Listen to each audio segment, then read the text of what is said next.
Life is like a blank canvas waiting for us to paint our masterpiece.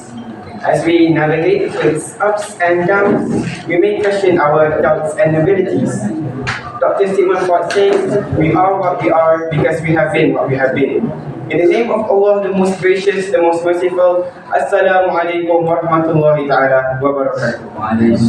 A myriad of gratitude I bid to the master of the ceremony, the equitable and wise judges, the accurate and time-binding timegivers, and not to forget my fellow Muslim brothers and sisters. Glory to Allah and all of His Majesty for bestowing upon me this once in a blue moon opportunity to share with you a fragment of my mind on the topic entitled The Stigma Surrounding Mental Health Issues in School. Before I proceed further into my topic, let me give you the definition for my topic.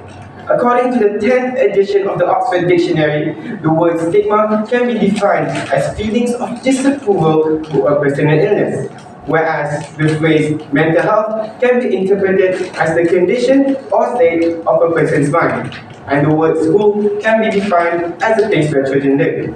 Therefore, holistically, the phrase stigma surrounding mental health issues in school can be interpreted as the misconception of mental health problems that happen within a school community. However, the lingering question here is, just how much can the stigma impact a person suffering from a mental illness, and how can we address the stigma? Muslim brothers and sisters, allow me to share with you my first point of the day, which comes under the headings of cataclysmic consequences of mental health stigma. How many people do you know suffer from a mental illness? Perhaps a friend, a family member, or maybe even a teacher? The stigma surrounding mental health issues casts a long shadow over countless lives. Firstly, the overwhelming pressure of stigma can lead to the worsening state of a person who's already suffering from a mental illness. These mental illnesses can range from self-harm, suicidal thoughts, to even harming others. Feeling alone, misunderstood, and hopeless, individuals may resort to desperate measures as a way to cope with their pain. Prophet Muhammad, peace be upon him, has once said that everything is born in the state of fitrah, as narrated by Abu Hurairah radiallahu anhu, and I quote, "Every child is born in the true faith of Islam, which is to worship none but Allah alone, and his parents convert him to Judaism or Christianity or Judaism or Sahih Bukhari."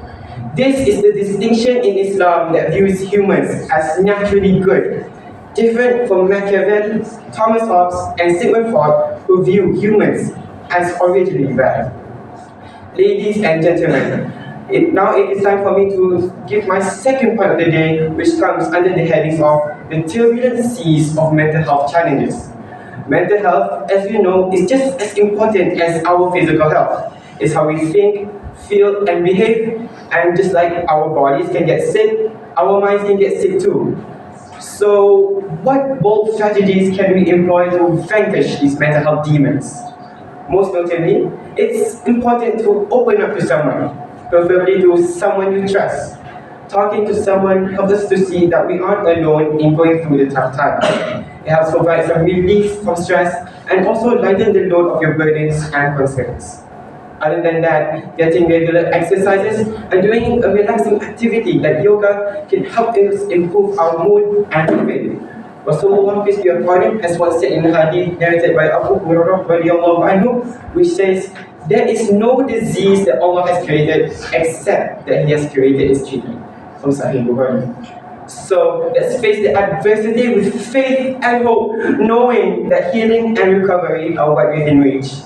As Helen Keller, an infamous American author, once mentioned, although the world is full of suffering, it is also full of the overcoming of it.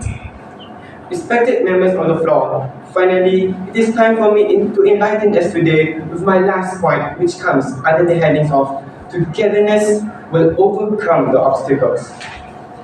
Talking about how we can address the stigma, it may sound surprising, but the way we talk and even act can either help those with mental illnesses or make it worse. Sometimes we use words without thinking about how they might make others feel. Words like crazy, stupid, or weird can really hurt those with mental illnesses. So, in order to address the stigma, let's be mindful with our words and always give our full support to those with mental health illnesses. As narrated by Abu Hurairah radiallahu anhu, the Prophet peace be upon him has once said, "He who alleviates the suffering of a brother out of the sufferings of the world, Allah will alleviate his sufferings from the sufferings of the human resurrection." From Sahih Muslim. So let's unleash the power of kindness. Every act of compassion is a stepping stone to paradise. Let's build a world drenched in mercy where suffering is banished and hearts are healed. As Jim Rohn, a motivational speaker, once said, one person caring about another represents life's greatest value.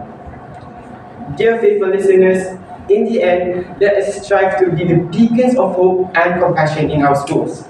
By understanding, supporting, and challenging the stigma, we can create a more inclusive and supportive environment for everyone. Remember, your words and actions have the power to make a difference.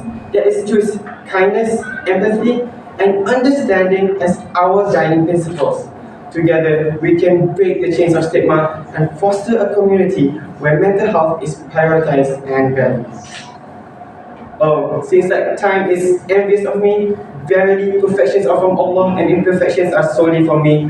With that, I shall take my leave. Stay happy, stay active, and always be positive. Wabillahi taufiq wa hidayah. Assalamu alaikum warahmatullahi wabarakatuh.